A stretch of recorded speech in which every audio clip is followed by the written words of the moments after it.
Regardless of where we are in our careers, Eddie was at the head of that table. We all sat around Eddie at the head of the table. We ate, we listened to Eddie, we joked.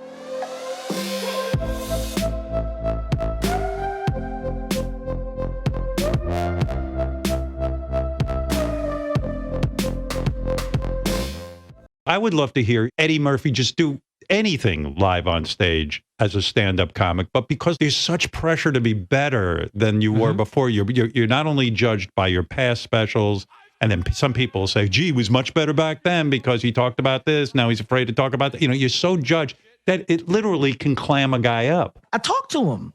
You know, we're not talking about a guy that I don't have access to. We're talking about a real friend, a real mentor. I've talked to him. Eddie, what the fuck are you doing? Get on stage. I don't know. I don't know, man. Maybe. Eddie is still today. I will say today. From a joke to joke perspective, I'm going to go ahead and I'm going to give Dave Chapelle the crown he deserves. In my opinion, he deserves it. Dave Chapelle, he's just operating on a different frequency right now. And it's insane. Eddie Murphy, when I tell you, if you sit in a room with Eddie, you will laugh from the beginning of the day to the end. He loves to be funny. He loves to joke. He loves to laugh. He loves to tell stories. He loves it. He still has a passion for it.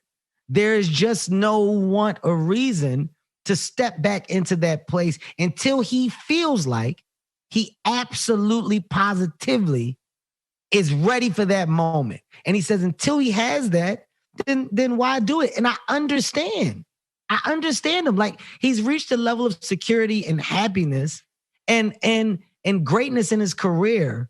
Why jeopardize any of that? When I'm trying to imagine that you are now friends with Eddie Murphy, I mean, close friends. As a kid growing up, I'm sure you idolized him. Now, when you're in a position that you've earned your chops and you've become very famous for being funny in your own right, is it hard for you to be your natural self, to be authentic around a guy like Eddie? When do you start getting comfortable with these guys that you idolized growing up and now you're suddenly friends with them?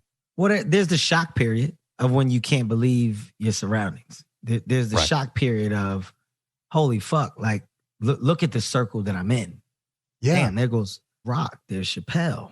Holy fuck. There's, God damn it. There's a thing where you had that. And then there's a moment when you realize the people that are there are just dope, good people. Chapelle orchestrated the dinner. This is the biggest comedic night in my life. It's Chris, Dave, me, Eddie, Tucker. Oh. We sit down at dinner, and the dinner is so fucking great. It's so great. And in the middle of realizing how great it is, I realized why.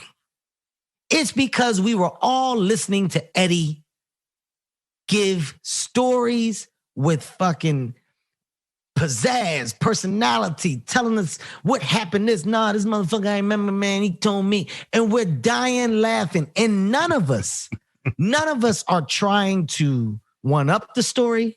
None of us are telling other story. We're all listening and feeding off of Eddie's energy. And it was one of those things where now when you look back at it, it was us bowing down to the fucking GOAT in our mind.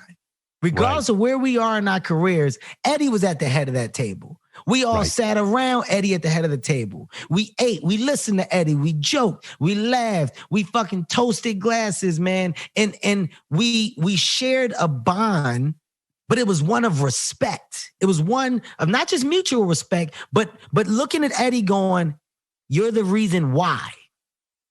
You're the reason why we can sit at this table. Like, these doors got kicked open because of what you did.